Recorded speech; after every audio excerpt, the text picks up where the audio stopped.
Sia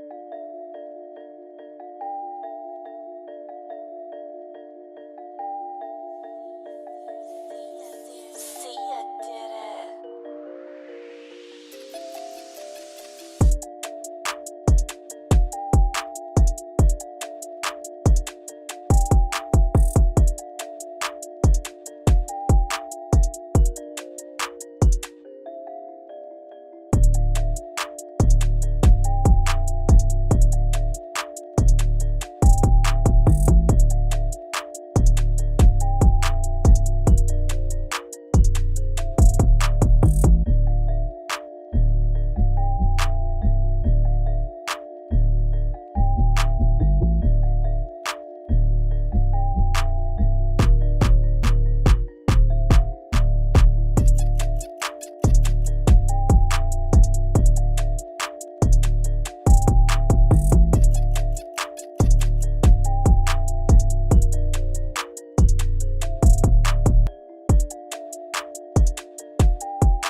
Welcome back to 94 Feet, ladies and gentlemen.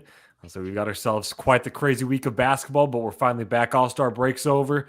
So we finally have ourselves, the last 23 games of the season. It's going to be a good run over the next few weeks. But of course, we're here to talk about it. Kade Cameron, Danny Stepanovich as usual. Danny, I feel a little more energetic than I usually am right now. I don't know if I didn't take a nap earlier. I don't know if it was good sleep. I don't know, but I feel good. Danny, how about yourself? Okay, feeling pretty good. Big Lakers W today.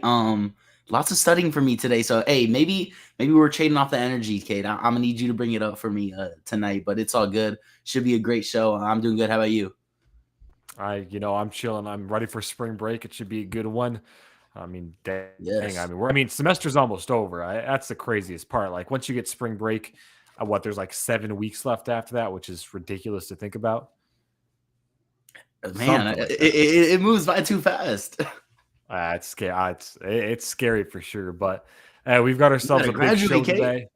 Yeah. Don't remind me. I'm excited, but oh my god, it's scary to think about how I'm gonna actually have to think about like what I'm gonna be doing. Yeah, I don't even want to think about that right now.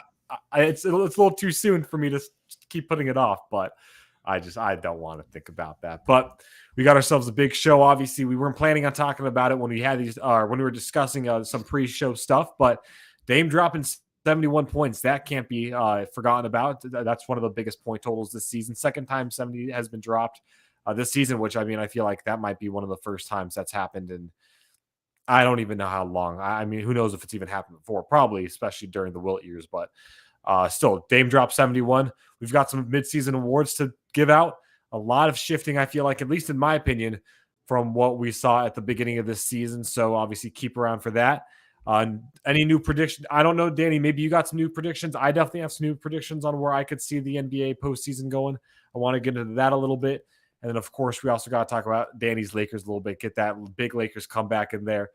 27 points, if I'm right, Danny, against the Mavs, Kyrie's new team. So it's going to be a good show. But hey, real quick, I also got to point out this just big week in basketball in general. ASU students got to talk about that big buzzer beater against Arizona. That was a big. I feel like just in general, plenty of buzzer beaters to go around. Even Trey hit one today, or Trey Young. And then, like, I think it was yesterday, the end of that Celtics Sixers game, Tatum hit a game winner, and then Yeah, that's Embiid right. chucked up a full court, what could have been a game winner. Yeah, a lot of game winners. What a great week of basketball. I didn't even realize that. Yeah, it's insane. It's good. One of my friends, Paige, who goes to Miami. She goes to Miami. So Florida State beat Miami on the buzzer beater, and then since she's from Tucson, she obviously has. She still likes the U of A.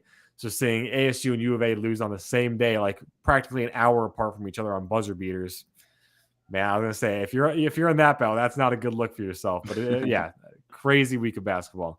All right, I feel like there's not too much to discuss on this one. Dame dropping 71 points. I think the biggest part about this is that it was 71 points in 39 minutes. Like that's we saw it happen earlier this season with Donovan Mitchell, overtime winner for Spida. Big win there in that case. Got 71. We already had a discussion about how much of it. Looking at D-Book's 70-point game, the last time it happened before Donovan Mitchell, making the comparisons there. I'll say it plain and simple. There is no comparison here. Dame with an all-time performance here, dropping 71. If it was in a situation where maybe that game was a little bit closer and he played the full, even if he played 42, 43 minutes, you're talking about a stat line similar to what we saw Kobe do when he dropped 80. Oh, 100%. Do you know how many shots this was off of, Kate? I'm trying to pull up the box score right now. So I know it was 13 threes made. That gives you perspective of how many. I want to say, let's check. I have it. That's the last thing I looked up. Okay. Oddly enough, 22 for 38 shooting. So he put up. There's only one other player on the Blazers that put up double digits and field goals attempted. But when you're as hot as Dame was tonight, who else do you need to really give the ball to? Yeah, 38 shots is insane. And I'll bring this up here because earlier this week, I saw Damian Lillard responded to some fan on Twitter about how him and Bradley Beal, are kind of copped out because of their contracts, and the loyalty isn't going to win you anything. And I'll bring that up into after he drops 71. I'll do it. Dame Tom, he dropped 60 earlier this year, dropped 50 earlier this year, couple 40-point games. So I'm really not even that surprised that he hit 70. I feel like it was a matter of time before Dame time was going to hit 70, right, Kade? Yeah, I think just in general, everything's with the Portland Trail Blazers have gone a little under the radar, seeing how these past few weeks have gone with the trade deadline and an All Star break. Obviously, they're a team that seemingly have gotten rid of a lot of their key pieces, so nobody really counted them into that playoff conversation. So seeing Dame out of the conversation for the first time in a while, what it feels like, and then just obviously keeping this Portland team alive. Yeah, I feel like just in general, it's something that was under the radar, but something that was happening for sure. I mean, is anybody as you mentioned, like you're not really surprised about seeing something like this. He's putting up big points throughout the entirety of the season. You look at the team around him; it's not like he really has these massive go getters when it comes to getting baskets. I mean, Jeremy Grant, you could make the argument there maybe a little bit. Outside of Grant, though, I mean, Cam Reddish, okay, Matisse Thybulle, there's nobody on that team where like Shaden Sharp would be the only guy that I could see doing anything like that. But even then, he's still so young that he's not really doing anything at this point. We saw some of his athleticism, but that's about it. But I mean, it's one of those teams that you look at it, you're giving the ball to one player, you're relying so heavily on one player to go up and get as many points as they can to really keep a team in this game. And it's again, as you mentioned, that's really surprising. I feel like it's because of that. It's because everybody knows that Dame is going to be the one winning games for the Trailblazers team. He's going to be the one with all the pressure on him to actually go out there and perform to keep this Trailblazers team in postseason conversation. So, of course, a stat line like this, it might seem crazy on paper, but realistically, you got to understand it's coming from Dame, and he's going to have to do stuff like that if he wants to keep this team alive. And here's the thing: keep this team alive. Is he? Here's the problem that I've had with Dame. I'm scared about what his legacy is going to be, because by the time his contract is up, it's going to be 2025, and he's going to be 34 years old.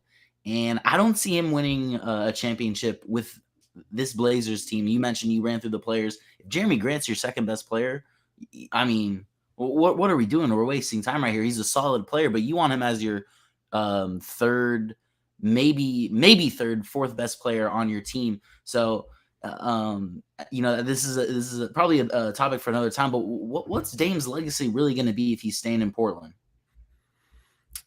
He's going to be one of the guys that everybody probably would have wanted to have seen win a ring, but isn't going to. Like, it's plain as that. Like, he's going to go down on that list of guys. Sad.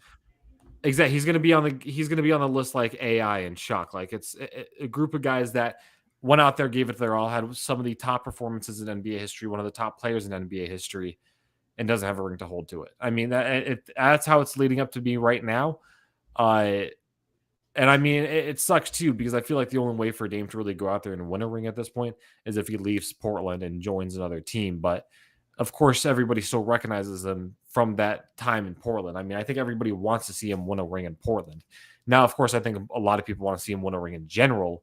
But I think in Portland, it makes so much more sense it's so much more fitting to see him win a ring in Portland than if he were to go to a place like Golden State or LA, Phoenix, any place like that where he could leave, join a team that's already built very well, and then win a team just because he's kind of relying on everybody else. Almost like something like we could see with Carmelo or something like that, You know what? Maybe in 4 years from now, when Dame is 34 and he's a free agent and he goes out there, joins a solid team already with an established roster, and he wins a ring there, I wouldn't be surprised.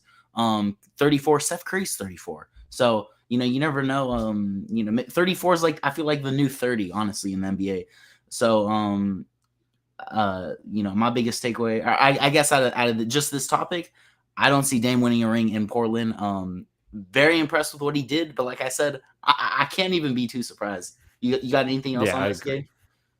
The one thing I'll finish off on is that, let's just say that situation were to happen where he lets this contract finish through and he goes to another team and tries winning a championship, like I said, on one of the other teams that have established themselves as true contenders. Obviously he gets a ring at that point, but how does that affect his role and legacy itself? Because let's be honest here. I think at this point, we want to see him win a ring in Portland. I don't think a lot of people really want to see him leave. I think a lot of people would truly like to see just Portland. Really, I want to see him out. Around him. I want to see him get. I want to see him get out of there. I want to see him demand a trade out of Portland. They're not doing anything with this roster. They're trading for Matisse. That's the thing. I think if we're talking about like a perfect situation, I think a lot of people would want him to stay in Portland, but I think a lot of people would also want there to be a team to be built around him. I agree though. I think if Portland's not going to do anything to really build a team around him, I would 100% demand a trade and find a position where I can go and actually be a contender consistently throughout the remainder of my career. But I'm just more so thinking that I think in general, you look at the way it's laid out for Dame. A lot of people I think want to see him stay in Portland and win a championship there. That's not going to happen in this situation. He's going to have to go find a ring somewhere else. We've talked about it consistently about like players leaving their team to go win a ring somewhere else.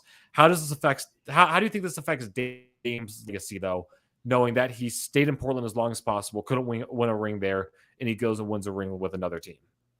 I mean, I think he's going to prove what everyone has been saying. I feel like where it's like there's no loyalty no more in the NBA. It really doesn't matter if you stay with the team. At the end of the day, people say championships matter, right? You know, MJ's only argument over LeBron is the 6-0 ring. LeBron could do whatever he wants, and MJ fans are still going to say, yeah, well, MJ won 6 rings. So I think a ring will kind of take Dame's game. I don't know where he is top all time, but if he wins a ring at 34, even if it's on another team and he's maybe the second best player, but he might be the best player on a championship team, honestly. And then, but you know, he has a couple co-stars. I think he could be in contention for like, you know, top 5 point guards of all time. Like I think he could be up there. Yeah, I like that. Though I will say, I think, in my opinion, I think this is what's going to happen. I think if that were to be the case where he does leave and he does win a championship somewhere else, I think you still have to respect him for the player he is. Almost kind of going off of what you're saying. You have to respect him for the player he is. This isn't a Kevin Durant situation. This isn't a situation where a player leaves in the prime to go to championship team or a well-established team and win a championship there. This is a player that's tried doing everything he can for the city he was drafted to, couldn't get it done there.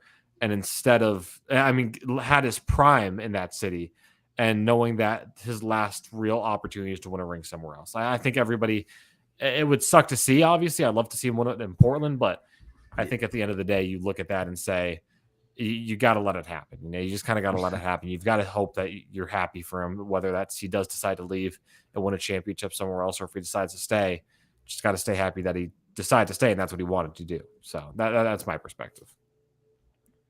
I think at least that's my final perspective. Okay. All right. I'll give it to you. Do you want to do Lakers right now, or do you want to go into midseason awards and predictions? Hey, we can hop into the Lakers real quick, Kate. I'll keep it short. All I gotta say is, I logged into my FanDuel account. I threw $10 down to win $200 if the Lakers make it out the West. Because Cade, the last 3 games, blowout win, 27-point comeback against the 6 seed Mavs. Oh, I'm sorry. Probably one of the best offenses in the league. The biggest thing for me, this Lakers win over the Mavs, it was Jared Vanderbilt. When was the last time the Lakers had, you know, one of the top defenders in the league? I mean, you know, LeBron likes to call him Vando, so that's his new nickname. Vando, he's just everywhere on the court. He's not one of these guys that needs to get 10 shots up, but he'll get 10 shots attempts because they're dunks or layups, or he's just getting open, hustle players. I mean, this roster, I really do think that this is a legit title contending roster with Vanderbilt, Malik Beasley. And hold on, let's go back to that Russell Westbrook trade, because I don't think I didn't even make this type of point, but I think we're going to look back at that Russell Westbrook trade by the end of this year after the Lakers make a run in the playoffs, you know, maybe make a push for the finals. I think we're going to say that was a fleece of a steal to trade Russell Westbrook, get Malik Beasley, Jared Vanderbilt, and a first-round draft pick. I mean, I think any Laker fan can consider that a fleece of a steal because you're getting rid of Russell Westbrook. Like, it's going to help you no matter what. But no, I saw something on Twitter which I thought was kind of funny. Maybe you saw it as well. You know that video of Drake? I think it's Drake and Yachty in one of the Drake music videos where it's like Yachty's trying to check out something on the register and Drake's trying to help him out. and it's like the. Do you know what I'm talking about or no? I know the Oprah music video. Yeah. Is that what you're talking about? Yeah. So I think so, yeah. But like I saw something where like they put that clip of the video in it, but it's like LeBron's 2-0 when you surround him with actual perimeter shooters who can actually do something like with the ball, and it's like, yeah, I mean, it makes sense. I feel like just in general, it, we've seen so many failed experiments with LeBron and Anthony Davis, but this actually seems to be doing something good here. Um, Where just do in you general, I think mean, they seeing go, the Kate? I'm highlights from this interested to game. see your take because I'm obviously kind of a homer. Would you be surprised if the Lakers make it to the Western Conference Finals? Yeah, I would be surprised if they made it to the Western Conference Finals. Do I see them being a postseason team now? Out of the play-in, yes, I could see it happening. I don't know, and I guess it all just depends on where they're sitting in general. But yeah, I can fully see this team going to deep, being one of the 8 teams that get into the playoffs. I just don't know how far. Maybe second round at farthest right now. It's all relies on injuries, and I don't know. I think Anthony Davis and LeBron have been healthy a little bit too much this season for me to really think that they're by the time they get to the postseason, they're going to be good to go. But even then, you're talking about a team that at the trade deadline did a lot to actually improve what they were able to do. They got rid of some of those players that really just kind of made that team toxic in a sense, and they're looking to try making something happen here. But I don't know. Again, like I said, playoffs. Give them the plan. They're going to make it past the plan. First and second round is, I think, where they're going to be kind of taking themselves out. Though, at least that's my opinion. Okay, I like that. Okay, that's solid. I I mean, don't yeah, got looking at the anything else. West right Yeah. now, I don't know. I just don't know. I mean, I will say too is that looking at the highlights of that game today, it was. I mean, obviously it's highlights. I can't say for certain that it's going to be something that's I can really see as like, okay, this Lakers team looks really good now. But from how it seemed, I mean, they look like they just want to go out there and play their best basketball. LeBron was playing on a bad ankle. Anthony Davis was Okay, playing I like don't know if prime you Anthony saw. Davis. You weren't watching the game live, but I don't know if you saw on social media or on the highlights. LeBron actually went down on that ankle, and like the camera's panning to him, and you can hear him say, "It popped. I felt it pop." Yeah, I saw that. I had Which a is heart that's attack. I sketchy. had a heart attack when I saw that. Thank God he was able to bounce back from that. But man, health is going to be the biggest thing because that's really just a big if. If they're healthy, then you can see them going somewhere. But there was no deload today, so they're already kind of dealing with injuries. These next 22 games are going to be not only must wins, but they're going to have to play well because they're going to have to make sure their offense is clicking. They really don't have that much time to get it together. Yeah, I mean that's true. Now you're 1 game, 2 games. I think 2 games now past the All-Star breaks. You're talking 21 games before the regular season ends, postseason starts. Not much time. I mean, that's 3/4 of the season through. We're right there. That's just the easiest way to say it. We're right there. So it'll only be a matter of time before we really see what team is set, ready to go in the playoffs, and what teams have been faking it this entire 62 games that we've seen so far. All right, Danny, you want to hit midseason's award now? Let's do it. All right. All right. Just to make sure I'm gonna rattle them all off the top of my head. We got MVP, most improved, sixth man, defensive, and coach of the year, right? Yes, sir. Okay, awesome. You want to start with coach of the year, and then just we'll start with coach of the year. Go from there. You said we'll start with coach of the year. You got cut off a little bit. Yeah, coach of the year, and then we'll just go from there. But starting off with coach of the year, at least from now, mid-season, who do you have as your coach of the year? I feel like it's a pretty obvious answer, but I want to see what you got. Okay. So before the season, I said JB Bickerstaff of the Cavs. I thought the Cavs were going to make a big leap. Right now, the favorite is Joe Mazzulla for the Celtics, and I'm tempted to give it to him, but he kind of walked into a perfect situation that did get better. I know he was dealing with a lot of stuff from his old coach earlier in the year, and it took him a while to get fully promoted to head coach.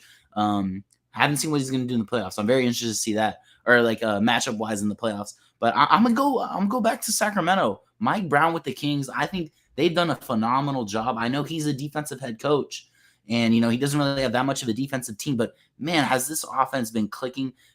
He's been able to get a culture of winning in Sacramento. I mean, like the beam. You know how big that is. Kings fans throwing championships every time they win games. That's something that you want to see. I love seeing that there's small market teams passionate about the NBA. He's building a culture.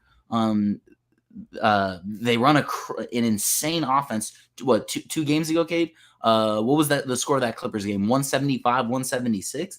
Yeah, The crazy. 3 seed in the East, they've blown past expectations coming into this year. I didn't think they were going to make the playoffs. Now they're the 3 seed. I've been saying this. I think they're going to fall down to 6 come playoff time. But there's still only a game and a half behind the 2 seed. So they very well could stay up top there. Especially if the Suns don't stay healthy. The Mavs haven't been able to get clicking. Who knows what the Warriors are doing? So I'm going with Mike Brown. Okay, I like that. I mean, you can't go wrong there. As you mentioned, Sacramento doing a fantastic job. A team that I don't think a lot of people were expecting to really be where they're at this point in the season. I mean, we talked about it. We thought there's a chance that they could be a play-in team, but to be the number 3 seed with 20 games remaining in the season, that's ridiculous to see out of a team like Sacramento. I feel like, I don't know. I feel like this coach of the year talk is tough right now. I mean, I had Michael Malone going into the season as my coach of the year. I would be blown away if he's not a finalist. I mean, that's a guy that is at right now taking a Denver team as the number 1 seed in the West. They're 42-19. Jokic is still playing out of his mind, still one of the top MVP candidates. It'd be tough to go without him. I've got to kind of fall for it, though. I'm going Joe Mazzulla, though. You're right. He, in a sense, he did kind of fall into a perfect situation with the Boston Celtics, a team that made it to the finals last year and obviously lost, but are coming into the season as the top team in the league. They've played that way all season long. They're still obviously the favorites to win the NBA Finals because at 44-17 with 20 games left in the season, or I guess for them 21 games left in the season, that says a lot about where they're at, where they've developed. And I mean, you're talking even with them dealing with a little bit of injuries too. I know Marcus Smart is out right now. Robert Williams, I think, is still out, if I'm correct about that. So they're dealing with injuries, and the fact that they're still 44-17 says a lot. He felt, was it the right? I mean, you look at it, right place at the right time. I know there was another coach at Alabama that said that this week. That was probably one of the dumbest things to say, but right place at the right time. But you still got to consider, I mean, he was on that coaching staff under Ime Udoka. Ime Udoka obviously falls off because of the whole allegations inside the Celtics organization, which also I'll talk about that too. I understand the Hawks going with Quinn Snyder. Ime Udoka is right there. I do not know how you do not go for him as the head coach right there. I don't know. I can't be upset with Quinn Snyder. Ime Udoka, I think he was the right answer for Atlanta. But going back to Mazzulla, being the assistant coach, he takes the head coaching position.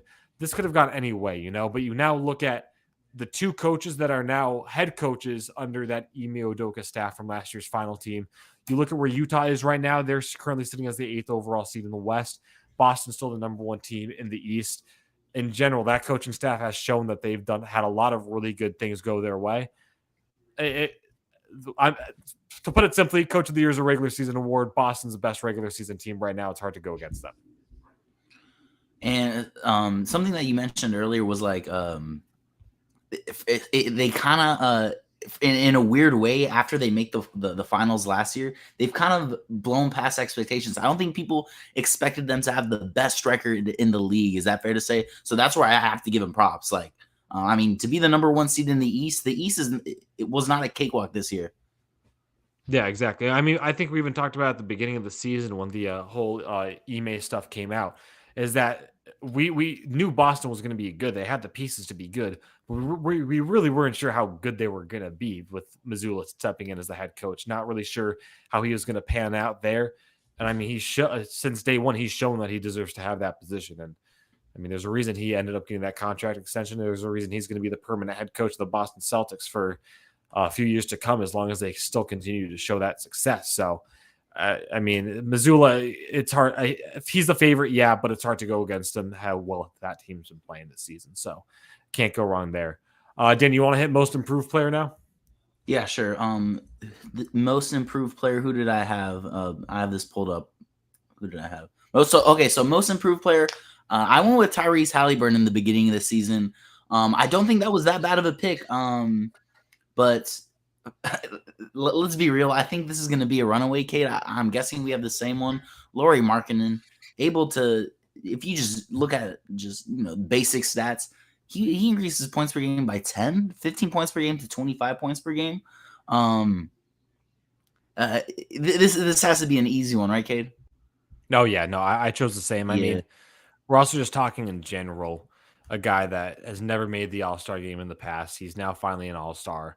It's a night and day difference between where he started off in his career back in Chicago and Cleveland and how he's transitioned into Utah as the leader on that team. So yeah, it's easy talk, easy conversation. I would genuinely be blown away if he was not picked up by that. Real quick, for my most improved player, I had Zion. I mean, I think that's still a possibility. It's just the fact that he's been injured. Typical. I mean, no surprise there, obviously, with Zion. He's injured. But yeah, I really liked. We also got to do Rookie of the Year, but that might be a little bit of an easy one. Yeah, I mean, it's Lauri Markkanen, just super. That's an easy we can talk about it a little bit, but if you want, Cade, but Lauri Markkanen's contract, I don't have it up in front of me, but I believe it's like 4 years, $18 million, and they have him for 3 more years. I wish Utah tanked a little bit better than they did this year, but they still have some solid pieces. I think Lauri Markkanen, he's proven this year that he's a top 30 player in the league. If you're 7 feet tall and you can shoot like that, shoot from behind the arc, still rebound, facilitate a little bit, I think it's fair to say he's easily a top 30 player in the league, and someone that Utah is going to be able to build around him for on the cheap right now. But yeah, you talked about it a little bit earlier, how he was able to turn his career around in Chicago. I mean, he was always on those bad Bulls teams, right? Where it's like he never really improved like this. So I don't know where this came from, honestly. Yeah, I don't know either. It's big. Just one of those players that just need you can make the argument just need a little more time to develop. I'll throw it out there though. I don't think he's going to produce these stats next year. I don't think he's going to be this good. He's a great player right now. He's shown those spurts of success, but I don't know. I think this is a 1-year kind of deal with Lauri. I think next year the league's going to figure him out a little more. And I think he's going to be a guy that might still be the leader on that team, but he's going to be slowed down significantly. I'll even go far enough to say I don't even think he's going to be close to the All-Star conversation next year. Great guy, but I just don't see it happening. Maybe just because it's Utah, maybe just because we haven't really seen this much consistency out of them in the past. I can't see that happening. But yeah, overall, okay, I mean, great. I'm gonna have to clip that and throw that on TikTok, Cade. Do it. I mean, feel free to, but okay. yeah, no, I think I don't know. Like I like him a lot. There's a reason why he's the most improved player, but I feel like we can even make the argument just in general. A lot of the time with the most improved players, they get this recognition during the regular season. Going into the next season, they kind of have people put them on this pedestal, and they just don't live up to the expectations they are put on in the first place. So that's all I've got. I mean, I think Lauri's a fantastic player. I love seeing what he's able to do now. I really hope this Utah team makes a run in the playoffs. I don't like Utah, but I'd love to see it happen just because it's this Cinderella story in a sense. I like Lauri. He's going to be my most improved player, at least at this point in the midseason awards. And I don't really think that's going to end up changing by the time we hit game 82 of the regular season. All right, fair enough. Who we got next? Let's go sixth man of the year, then we'll go rookie of the year. Okay. So sixth man of the year, beginning of the year. I went with Malcolm Brogdon, and I'm going to stay by it. I don't have the Kate, why don't you? I'll pull up the odds because I'm interested, and then why don't you go over who you had last year? All right, so last year I had Jordan Poole, or going into this year I had Jordan Poole. I thought that was going to be an easy pick coming out of the Golden State, considering how well he played during the NBA Finals last year. He put up good stats. I mean, 19, 3, and 4 entering the season this year. Overall, I mean, you look at a guy like Jordan Poole, it seemed like it was almost a perfect fit for sixth man of the year, in my opinion, just because he's on a team that's already very good with a lot of shooters, and he's just coming in to be kind of that underwhelming underwhelming star on that team. So I don't think that's happening anymore. I'm not sticking with that. So I went with Malcolm Brogdon, and I pulled up the odds. He's actually the favorite right now. It's going to be between him, Norman Powell, and Tyrese Maxey. three solid players, and I think I think out of those three, I'm gonna have to give it to Malcolm Brogdon, who he was at Indiana, and he had the shots. He comes into Boston, a contending team. He's got a new role, and he took it on the chin. Like championship teams, you're gonna need some guys to take some sacrifices. And he's still putting up about 15 points per game, 3 assists, 4 rebounds. He's been absent, and Derek White has done a crazy job taking down backup duties for in the point guard position. So I'm gonna stick with Malcolm Brogdon, and I think he'll win this one. Okay, that's funny. So my sixth man of the year, it's a weird one because I don't know the last time a rookie won sixth man of the year, but guy out of Indiana, Ben Mathurin. You look at his stats; they're crazy stats coming off the bench. I mean, this is a guy that should be getting starting minutes, but they're still keeping him in that six-man role. So, I mean, we have these odds, as you mentioned. You have these odds: Brogdon, who is it, Maxey and Powell. All those three are in that contention, but how do you not throw Ben Mathurin in there? 17.3 points a game, 4.1 rebounds, 1.5 assists. Obviously, nothing standing out as like crazy starting numbers, but 17.3 points a game coming off the bench is crazy stats. I mean, that's almost close to what we saw Tyler Hero do last year in Miami, putting up 20 points a year, or 20 points a game off the bench. Easy sixth man of the year pick right there last year. Ben Mathurin's in that same conversation. It's amazing to me how he's not listed higher up when it comes to those odds. I know he's a rookie. I know a lot more people are considering him for rookie of the year conversation rather than they are for sixth man, but I think it goes without saying that he at least has to be part of that conversation since he's still coming off the bench the way he is. I think that's fair to say. I mean, the only reason is, I mean, he's on the Pacers and they're really not winning too many games. And it's not like they're expected to win too many games this year either. So I think that's the only reason why. But he does have the 7th best odds. So a little bit of respect, but not really.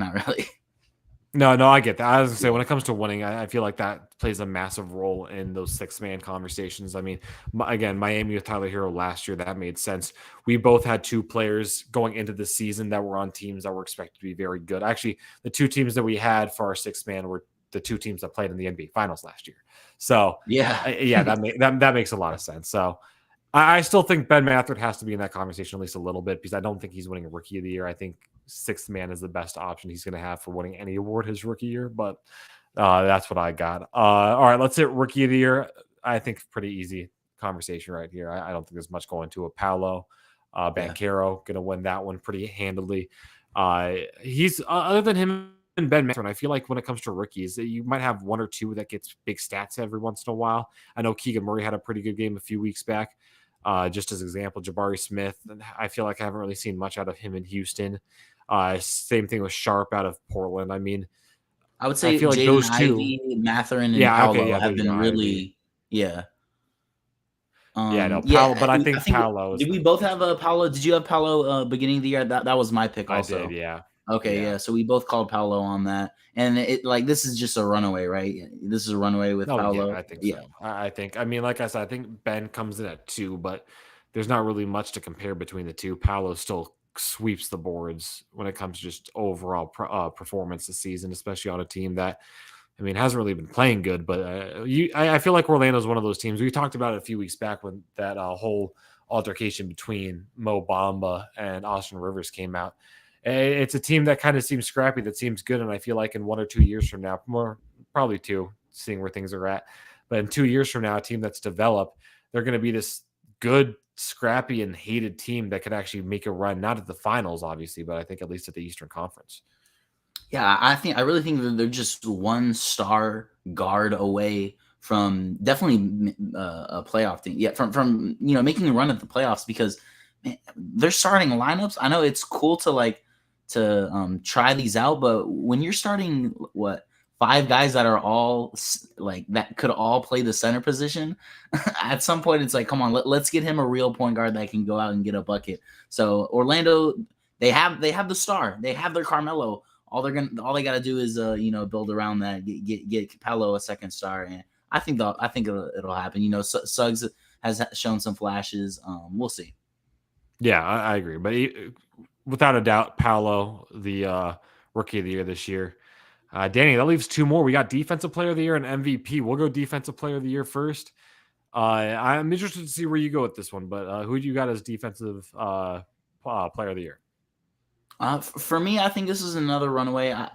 You know how much I don't like the Grizzlies, but JJJ, leading the NBA in blocks. Um, Memphis Grizzlies, they're the 2 seed, and he's probably the best rim protectors out there. Earlier in the season, I picked Bam Adebayo. He has the third best odds. It doesn't look like he's gonna win it, but he kind of tailed off again, and I still really like Bam. For my money, I think Bam overall is the best defender in the Wait, league. hey, hold up. Wait, didn't you choose AD at the beginning of the season? Oh, you're right. I chose AD. I switched it from Bam. You're right. You're right. I was gonna say AD's not playing too bad though when it comes defensively. Not great, but not terrible. Yeah, the problem is with the AD. Is he going to miss some games? And also, Lakers have been terrible defensively in that first half.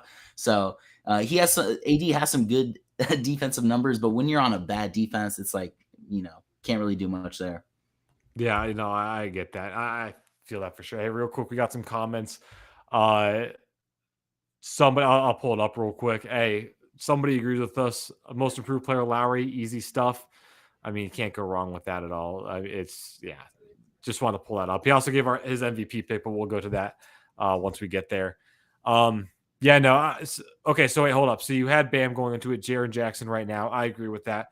Jaren Jackson, I think at this point, people, when they look at defensive player of the year stats, they want to kind of look for those flashier stats, not the defensive boards, not realistically any other defensive line. I don't know. They go for the flashier stats. That means blocks and that means steals.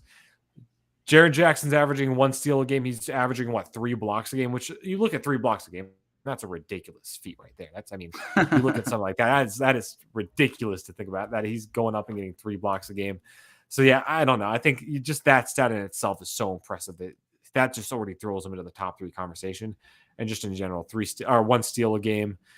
He's not rebounding the ball necessarily as well as players like Giannis, who are also up there in that conversation. But you can't really expect a guy that is his kind of build. Still a bigger guy, just not necessarily a massive guy who's going to be that physical of a player. Can't really expect him to be doing stuff like that. But again, I mean, the 3 blocks a game, that's what really, that's a highlight that you want to see out of a defensive player of the year, and that's what you're getting. Real quick, sad stuff. I got Mikal Bridges as my defensive player of the year at the beginning of the season. I mean, I saw some stat that Mikal Bridges has run the most miles so far this season. Yeah, it's because he doesn't take a game off. I mean, the only game he's taken off the season was just after the trade. He played from the day he was drafted to the day he got traded to Brooklyn. He played every game in the Suns uniform, which is first off ridiculous to see that a player is able to do that, stay healthy. I mean, Mikal's on his own platform, and that's a species right there. It's crazy to think about just how good he's been while also playing as much as he has been without any injury, without any major issue. Like, that's insane to see. So I mean, it almost seemed like it felt fitting for him to be defensive player of the year this year, especially seeing the way he played last year. And I thought realistically that was going to be something that was going to happen. I think the injuries the Suns went through may have played a little bit of role in slowing that down, just because he had to take a little bit more of an offensive mindset compared to what he's used to. He didn't have that help around him. He was going to have to go out and do everything himself. But still, I mean, that's beside the point. That's why I had at the beginning of the season, Jaren Jackson, easy favorite as of now for defensive player of the year. And I mean, I maybe we'll see something come up last year. What happened with Robert Williams, where Robert Williams kind of snuck out of nowhere. Oh no, my bad. Robert Williams was up there. Then he got injured, and Marcus Smart kind of snuck out of nowhere in the last few weeks of the season. I don't know if you could see something like that happening within the next few weeks, but I think right now it's pretty safe to say that Jaren Jackson Jr. is the defensive player of the year. We'll go real quick to the comment. Dame Lillard is their MVP. Was that Dahlwinder sign, something like that? Don't know if I'm saying that right, but Dame Lillard, obviously, we talked about it earlier, 71 points. Danny, let's go into your MVP talk. I'm interested to see who you go with, but let's hear it. Who's your MVP? Okay, hey, real quick. Hey, if we give MVPs to Damian Lillard, what is the MVP? Is this a feel bad award now? What, just because we feel bad because he's on a bad Trailblazers team, we're gonna give him the MVP? That's not gonna happen. I'm sorry, Mr. Singh. But for my MVP, okay, beginning of the season, I went with Zion. I mean, I didn't want to pick one of the basic guys, Jokic, Embiid, or Giannis. So I kind of went with a flyer with Zion. I don't think Pelicans started off hot. Maybe if Zion stayed healthy, it would have looked better than it does right now. But for my money right now, if I'm looking at most valuable player, Kade, I think I'm going with Joel Embiid over Jokic. I don't know if that's a hot take. I know Jokic, he's averaging a triple double.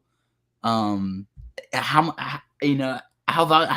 worth it is that? Like, we saw Russ do it a couple times, and it's just you know what I mean. Like, does that mean as much as it does? If he did this 20 years ago, I get it. He's a center averaging triple double. It's crazy. I think 22 triple doubles on the season, second in double doubles for Jokic. But when I'm thinking most valuable player, Joel Embiid, he's kind of putting the Sixers team on his back. If he has 10 points where he scored 40 or more points, 10 games, where he scored 40 or more points. He has 2 games where he scored over 50. He's averaging 33 and 10, and he's one of these guys that I've seen him take over games multiple times this season. Whereas Jokic, it feels like, I don't know if I've seen him just take over games at the end. Okay, that's probably a hot take, but I don't know, just the way the Nuggets are built, I guess, where it's like it's such a perfect roster almost, where it's like he's hitting the open shooters. It just feels most valuable player. It feels like Joel Embiid for me. Okay, did I do a good job explaining it? No, I got you. I mean, I feel like if I'm hearing it correctly, you're saying pretty much Joel Embiid when it comes to overall just ability to play good basketball on his team and actually take control of the game all by himself. Joel's got it way big. Like he's controlling the game way longer than somebody like Jokic is. Am I getting that right? Yeah, that's kind of what I'm getting at. The Clippers Nuggets are playing right now. It's 120-120 end of regulation. So who knows? Maybe Jokic, he's got 34, 14, and 9. So he's about to drop a triple double. I'm not saying he doesn't deserve the MVP, but I think he's gonna win it. I'm interested to see what you think, Kade, or what your pick is. No, I like Jokic a lot. I think he's shown over the past few seasons that he's one of the top players in the league, without a doubt. I mean, 2-time MVP already, back-to-back top MVP 5 already. Not even top 5, top 3, I think. I mean, he's going to be that finalist conversation no matter what. I like the Embiid take, though. I think just in general, you look at where Embiid's at right now, 33 points a game, already one of the top scorers in the league. Can't go wrong there. He's still averaging 10 rebounds a game, 4 assists, obviously lacking in the assist column a little bit. But you look at it, too, and you see, obviously, 4 assists isn't that crazy, but you also have one of the top the leading assist guy in the NBA on your team as well as James Harden. You don't need to go out there and dish assists if James Harden is already doing that. And you can already see that James Harden has as many assists as he has because he's going to Joel Embiid so often, and Joel Embiid's getting those baskets.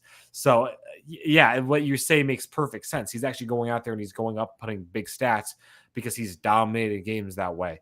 James Harden would not have the amount of assists he does, or the average assists he does, and wouldn't be leading the league in that category if it wasn't for Joel Embiid going out there and getting the points that James Harden is giving him.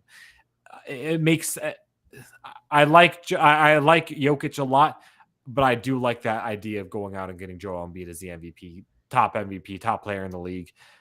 I like that. I think it's about time. Jokic in general, I like I said, I like Jokic averaging a triple double. But also, let's be honest here, too. Like, you look at, I want to see let me check what Russ's triple-double stat line looked like. Because I feel like a 24, 10, and 10 triple-double, averaging a triple-double that way is good. But 24 points for Jokic seems a little weak, in my opinion. Don't you think? Yeah, he's definitely taken a step back and done a little bit more facilitating. And, I mean, it's worked. They're the 1 seed, 42 games. But, Kate, let's say Jokic wins another MVP. He's going to have all the pressure in the world to win a championship, because if he doesn't win a championship, Cade, he's going to be lumped up with the other 2 players who have multiple MVPs and no rings. That's Steve Nash and Charles Barkley. You don't want to be lumped up with those guys, right? Yeah, exactly. I mean, it's just, yeah, I don't know. It's I mean, for well, as good as Barkley and Nash are, it's like you're an MVP. You have a solid team. Does he have a number two, a true number two though? Okay, like I know the Nuggets are great, but I don't even know if they're there. I don't know if they're contenders just yet, which is crazy to say.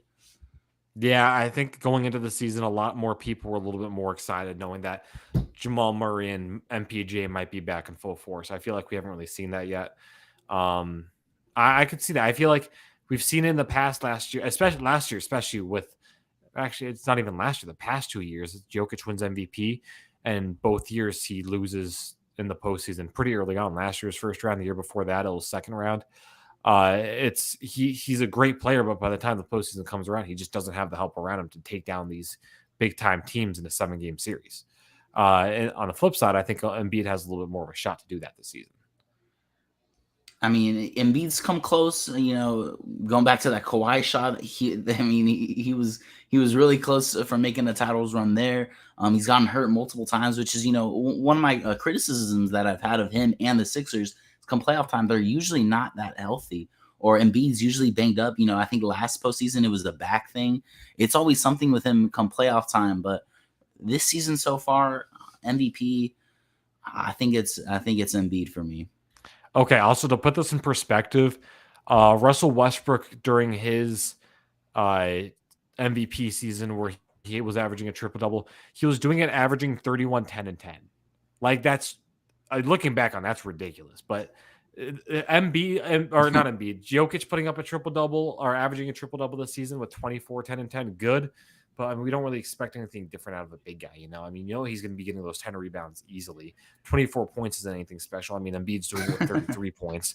The only thing that's really good is the fact that he's got the assist. But even then, who else is going to really dish out assists on that team right now? So yeah, there's really not another facilitator on that team. I mean, Murray can run an offense. I'm not saying he can't, but what, 6 assists a game? Like he's not one of these guys. It's not the same. Yeah. Exactly. No, I like Embiid as that pick. I don't know. I think what I'm trying to get at is I think Jokic is very good, but I think we're getting a little bit too head over our heels about him in the sense that he doesn't need to win MVP every season just because he's doing something a little different than what he did last season. I mean, realistically, you look at last season's numbers, he was incredibly close to averaging a triple double, but he's doing it with averaging way more points. Now Embiid's going out there playing just as good as he did last season, and people are still saying Jokic is that MVP favorite. I don't know. That just doesn't really sit right with me, in my opinion. Okay, real quick, going into my MVP, going into the season, I had Giannis. Not trying to stray away too much from what we saw, or not trying to do what you were doing, trying to pick somebody a little bit more out there, a little bit more unique. I kept it safe. I went Giannis. Giannis, I still think has a very, very good chance of winning it this season.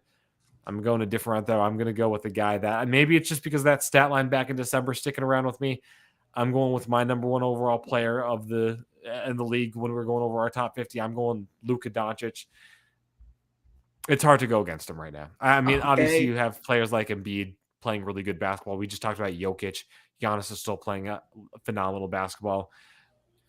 You look at it, I mean, 31 or was, 31 or no, not 31, 33, 8 and 8 out of a player. I mean, you're talking about 2 assists away and 2 rebounds away from averaging a triple double with 33 points. It's obviously not the same as averaging a triple double right now, but 33, 8 and 8 still looks fantastic. The fact that he's going out there really doing a lot with the basketball in general and putting up the stats he is. I mean, it's not really a surprise that he was going to go out there and play as good as basketball that we've seen so far this season. But I think he's just putting a phenomenal year together. Again, I had him as my number one player on the top 50 list going into the season. There's good reason why. And I think as of now, 61 games into the season, 62 games into the season, Luka Doncic is the best player in the NBA, without a doubt. 100%. We've been saying this. He's the best player in the NBA right now. What stands out to me about, just looking at what he's done so far through 51 games, he's shooting at a 50% clip from the field. So he's just hyper efficient right now. 3-point field percentage hasn't improved too much, but I mean, he's still shooting at 34%. So I can't really argue too much. I will say this though, Kade, they're sitting at the 6th seed, so I'm not sure. When you got Jokic and Beat up there already as top 3 seeds, I don't see Luka, kind of sneaking in the back door. But 1-4 their last 5 games, and their only win has been the Spurs. So Luka and Kyrie, they're gonna have to figure it out pretty soon. So, it's gonna be a dogfight in the West, and if they end up at the 8 seed, Kade, I wouldn't be surprised. Yeah. Okay. So going off that though, I mean, the Nuggets were the 6th seed going into the playoffs last year, and Jokic still won MVP. All I'll That's throw true. out there. So it's obviously he now has the help with Kyrie. You'd expect him to maybe do a little bit better, but just in general, or at least that team to do a little bit better. But just in general, we were looking at a one-man wrecking crew this entire season before getting Kyrie. They're still sitting in the 6th seed, and Doncic just putting up video game numbers. Realistically, I mean, we're still talking about one of the stat lines of the decade back in December, back on your birthday. When he, what was that, 61, 20, and 10 or something like that? Yeah. A ridiculous triple-double. Just in general, I mean, he's played the best basketball this season, and even though it hasn't reflected in the Nuggets record, he's still the best player in the NBA without a doubt. That's all I've got to say there. Okay, so we'll go from midseason awards to any new predictions. Danny, do you have anything new compared to what you had at the beginning of the season? I mean, I think I have some things shaking around, but nothing too crazy. Oh no, West. My prediction out of the West was the Clippers, which seems like a crime for me to do. I mean, but like, I can't even be too mad at myself. I still really do think that they have the best roster in the NBA. Now they get Russell Westbrook. Is that a good thing? Hey, we haven't talked to. Have we talked about the Russell Westbrook trade to the Clippers yet on the show? I'm not gonna lie, I kind of forgot about that. That one went under the radar this week, but okay, yeah. Well, I think it happened like a weekend. Was it over a week ago now? So I think last Tuesday. I want to say. Okay, yeah. Tuesday. So we just weird timing for us, recording on a Sunday. So I mean, we could dedicate a segment to that later, but I'm not sure if Russell Westbrook is the right fit for me. For me to confidently say, yeah, this is my favorite team out the West. So I'm gonna go against my word. I'm off the Clippers, and right now my 2 favorite teams are the Lakers, who I said at the beginning of the show. I just really like their roster. With defenders, you give LeBron a shooter like Malik Beasley. I mean, Malik Beasley is the best shooter the Lakers have had since KCP. He might be even better than KCP. A little bit taller, lengthier. I know KCP is one of the top 3-and-D players in the league. So, this roster is it's beautiful to me. And then I got to go with the Suns. I mean, talking to Suns fans all week, the biggest thing that I took away is this is the first time. I think I told you this too, Kade. This is going to be the first time we're not going to see an entire defensive game plan dedicated on stopping Devin Booker. Devin Booker's the 2 now. Like, we haven't seen that just yet. And if KD's your 1, Devin Booker your 2, I mean, I gotta go with the Suns as my pick out the West. Lakers are kind of my dark horse. I wouldn't be surprised if they are, but right now I got Suns out the West. What about you? Oh God, I feel like honestly at this point, I feel like with the West, once you get that 18 bracket, flip a coin for each one. That's who's going to go to it. I think it could be a coin flip any way you go. I don't know.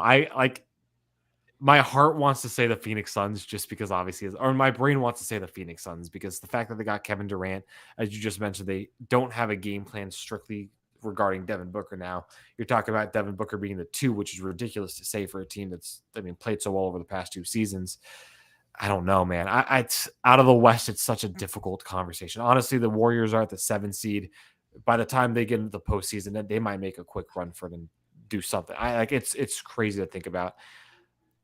I don't know. I really don't know. I might just have to stick with what I've got because I genuinely have no clue who's going to come out of the West. I don't know. A couple teams that I really wouldn't be surprised if these teams come out the West. I wouldn't be surprised if the Nuggets with 2-time MVP Jokic on their team. Great roster. Probably if we're looking at best defensive rosters in the West, it's Clippers and Nuggets because the Nuggets, Aaron Gordon, Bruce Brown, they got some dogs on that team. Now they just picked up Reggie Jackson, so they have a great bench too. So they have to be in the mix. And I'm gonna go with the Mavericks. If the Mavericks can figure it out, I know they're not good defensively, but with Kyrie and Luka as your two best players, they're gonna be in the mix, right? So like I agree with you. It's tough out the West, but I got to go with KD and the Suns. I'm buying into the hype. Okay, I might. I want to watch myself. I'm just trying to be as careful as I can with that team. And your picks was the Clippers, right, Cade? Yeah, going to the season was the Clippers. Okay. I had them winning the championship too. I'm Okay. honestly looking at it. The teams that are in the playoffs right now, I think there are 6 teams that could genuinely make a run, and I would not be surprised if they made the finals. I mean, you look at the Nuggets, you look at the Grizzlies, Suns, Clippers, Mavericks. Like I said, Golden State, not necessarily a team that is in a position to do it right now, but it wouldn't surprise me. You know, screw it. I don't know what I'm saying. Gotta have trust in my team. Gotta support my team. Gotta have faith in my team. Just give me the Phoenix Suns. It's Phoenix Suns. I mean, there's a reason I'm so hyped about this trade. It's because Kevin Durant is an all-time player, generational player. Give me the Phoenix Suns out of the West. I don't even care anymore. Just I know I'm hurting myself by the time we get to the second round. It's going to be sad. It's going to be scary. It's going to be. I'm going to be on the edge of my seat every day for the month and a half that we have the NBA postseason. But it's whatever. I think out of the East, I had the Bucks coming out, Bucks winning it all. Or at least Bucks winning the Eastern Conference. I don't see that changing right now. We both had Boston possibly running into some issues in the second round. I think that could still have a very big possibility of happening. The Sixers are playing really good basketball, but Doc Rivers, no difference. Outside of that, I mean, those are the 3 teams that I think really have a genuine, true chance at winning the East. Give me Milwaukee's playing the best basketball right now in the season. So give me Milwaukee all day. Give me a rematch of that 2021 NBA Finals. Give me the Suns. Give me the Suns. Okay. All the way. Give me the Suns. Wow. Okay. Beginning of the season, my pick was the Bucks out the East, and they were also my pick to win it all. I'm not going to go off my pick just yet. You know, maybe come playoff time, I really like how the Suns look, or I really like how one of these West teams look. But I agree with you. I think it's going to be Celtics, Bucks, Sixers. Out of the East, and for my money, I think the Bucks are the most perfect team out of those 3 teams. Look at the Celtics; they look perfect. Head coach hasn't done this before. As good as Joe's been, I mean, is he going to be able to make it halftime adjustments, game to game adjustments? Lineups when it's a 7-man rotation and the Celtics got a deep bench, so he's going to have to make some decisions. And then we'll keep it short because you kept it short. 76ers got Doc Rivers, a team I like, kind of a dark horse at the East. Cade, Cavs. I mean, they're the 4 seed, so they're not really a dark horse, I guess. But I would not be surprised if the Cavs go all the way to the Eastern Conference Finals. I don't see them beating the Bucks, but if you just want to say who has the best chance, who has the best roster to build a wall around Giannis. I mean, the Cavs got Jared Allen, Evan Mobley can run with Giannis, and then you got Darius Garland and Donovan Mitchell as your I've been saying best front court in the NBA. So Jared Allen down low defensively, we know what he does. I'm not in love with their bench, so I'm not gonna go all in just yet. But for a dark horse at the East, give me the Cavs. I'll give you 2 quick dark horses out of both conferences. Obviously, I think you got to throw Miami in there just because you look at the defense of Bam Adebayo, the playoff capabilities of Jimmy Butler. They just got Kevin Love, which it's not really going to be a big role to add, but you got to think maybe just as look good in his first game though. Exactly. No, yeah. I think just in a leadership position, he's going to be really good. And that's also a team that, again, defensively is going to go up against teams like Boston. We've seen them do it against the 76ers in the past. Milwaukee, they can do it. If any team's defensively going to go up there and do it, it's going to be the Miami Heat. I'm going to throw the New York Knicks out there too. I don't know what it is about them. I think they might have a little bit of magic by the time postseason time comes around. Don't think they're going to. I don't think they're going to go to the NBA Finals, but that's why I've got them as a dark horse, because I think they can make a run for sure. They can give people a little bit of a scare. Out of the West, I don't even know if you can really consider this team a dark horse. just Golden State, obviously. I mean, they're not looking too good this season, but we Nah, saw what I don't believe I, it. I don't know. I just think they're a team that we've seen in the past. They can get hot, and when they get hot at the right time, and they actually show up at the right time, they're going to actually go out there and do some crazy stuff. So I don't think it's going to again, like I said, I don't think it's going to happen. Just saying, there's a chance though. Yeah, I've been pretty off on the Warriors this year. It's just they're running with the young guys, and it really hasn't worked. They're going to play Jonathan Kuminga a lot of minutes in the playoffs. Anthony Lamb, Ty Jerome. I mean, these aren't going to be guys that you want to be playing heavy minutes in the playoffs. But they got Curry at the end of the day. But I haven't liked what I've seen. I haven't been able to win on the road at all this year. So come playoff time. You already know the series is going to be 4-4 because the Warriors are going to lose 2 games at home. Heading into Game 5, or it's going to be the series is going to be 2-2. It's going to be tied up after 4 games. I'll give you another dark horse at the West. I guess we already touched on the West, but I really like the Mavs, Kade, as a dark horse at the West. What's your opinion on them? I don't know, with Kyrie there now, I think it's hard to not discount them, but I don't know. I think this is the way a lot of people are looking at it. We saw them make it the Western Conference Finals last year, get knocked out by the Warriors. A lot of people knew that the only way that this team was going to really advance to the finals and have a chance is if they were to add another superstar that was going to really be a big contribution to this team. They got that with Kyrie Irving, already showing some early issues. I don't know how serious you can really consider those. But I don't know. I feel like even with the addition of Kyrie Irving, it really doesn't seem like it's enough, knowing that it's a big man's league right now. I like them a lot. I just don't know how deep they're going to go. But I definitely see them being a possible dark horse. And if they made it to the Western Conference Finals again, it would not surprise me. Okay, fair enough. I'll go real quick back to the Bucks. I didn't really touch on them too much. Chris Middleton's getting healthier, and they're the 2 seed right now, and they've been able to do this with a 50% Chris Middleton. Half the game he's been coming off the bench all year, 43-17. I don't think people realize how good the Bucks can be with Giannis, and now they have Jay Crowder on there, another wing defender. So the Bucks don't have the wings like the Celtics do with Jaylen Brown and Jason Tatum.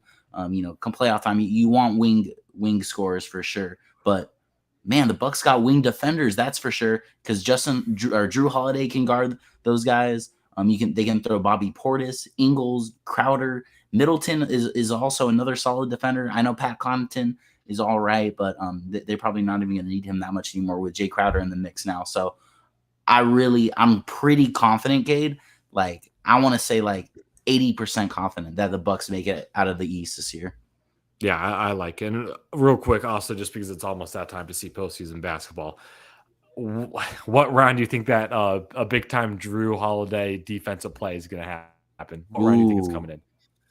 Because we saw last year in the what was it? It was the second round, right? Or was that second round against the Bucks or against the Celtics? Obviously, before that, we saw it in the NBA Finals. It's bound to happen at some point. So when do you think that's happening? I think it's going to be the finals again. Oh, finals? Okay. I definitely think it's going to be in that Bucks Celtics series. I mean, that series is going to be electric if it comes down to that. Yeah. No, that's going to be a great series. All right, Danny, it's been a long show. Let's wrap it up with Fit of the Week real quick. I'll let you find yours because I know you haven't found yours yet. But for me, I'm bringing a guy who might, if we have a little bit of a fashion award show at the end of the season, I think this guy might be on there. I'm going Jordan Poole. Overall, just in general, really good fit. Throwing on the vintage Carhartt vest. Got the graphic tee underneath, black pants, Converse, keeping it very simple, very clean, very easy. But I like it a lot. So, yeah, I'm going Jordan Poole. Okay, Jordan Poole, very, very solid wardrobe, honestly. He's got some versatility for sure. Simple. I don't know. The thing with Jordan Poole is his fits, I think I'm always wanting a little bit more. Like, I feel like he could do a little bit more with his fits. Is that fair to say? Yeah, there's always something like he can add one more thing and make it like an accessory, one more accessory, and we're good there. Like a bag. Oh, throw a bag on there. Easy stuff. Okay, so I found my fit of the week, Kade. Going with Vando. Talked about him earlier on the Lakers. I've never seen him on League Fit, so it's nice to see he's getting some recognition after he got traded. Rocking the V-neck, Kade. You tell me, Am I bugging for picking the V-neck? I only picked this because I saw the Lakers in the background, if I'm being honest. But kind of a clean fit. You're rocking V-neck, crew neck, I guess. Baggy jeans and look. I can't tell what kicks are those down low. But it looks like if you like pull up with some sambas, like that would be perfect with this outfit. So Oh I'm yeah, going with this 100%. one. The baggy jeans, the Yeah. light wash baggy jeans, great look. Yeah, I can't be disappointed with that one. As usual though, social media, Twitter, Instagram, we'll have that up pretty hopefully by the middle of the week. And Danny, this is gonna be the week where I actually tweet out what the punishment should be. Like I guarantee Okay. this is gonna be it. We're gonna get that out. We're gonna figure that out. I'm sitting at 7-4, so I got that win last week. Just gotta hope I keep climbing the ladder because I don't want to be punished. I don't want to be punished 2 years in a row. We'll leave it at that for this show today, though. Danny, you got any closing remarks? A late, long show. Good show today, Kade. Excited for the week, I guess. Yeah, I can't say the same. I'm definitely not excited for the week. I'm not. Yeah, no, I don't think any of us are. But I will say, one more week before we hit our own spring break, it's going to be a good time. A little more work, and before you know, we're going to be getting ourselves a little bit of a break, at least from the school grind. We obviously got to keep doing this, So You gonna be live from Mexico, Kade? no, I'll be here both Sundays, so Oh, okay, cool. can't do that. But hey, once again, as usual, we thank you guys so much for joining us tonight. Make sure you tune in on Friday. We'll be doing the rerun of this if you miss it at any point, or if you want to recap something, we'll be obviously playing this on Blaze Radio. If not, make sure you tune back in next Sunday, same time as usual. Go over to our Instagram, Fit of the Week. We'll have that up at some point this week. Instagram, Twitter, we'll have that poll up as usual. Thank you guys so much for joining us. Have a fantastic weekend. Hey, it's March, so we about to see some good madness happening out there. See y'all.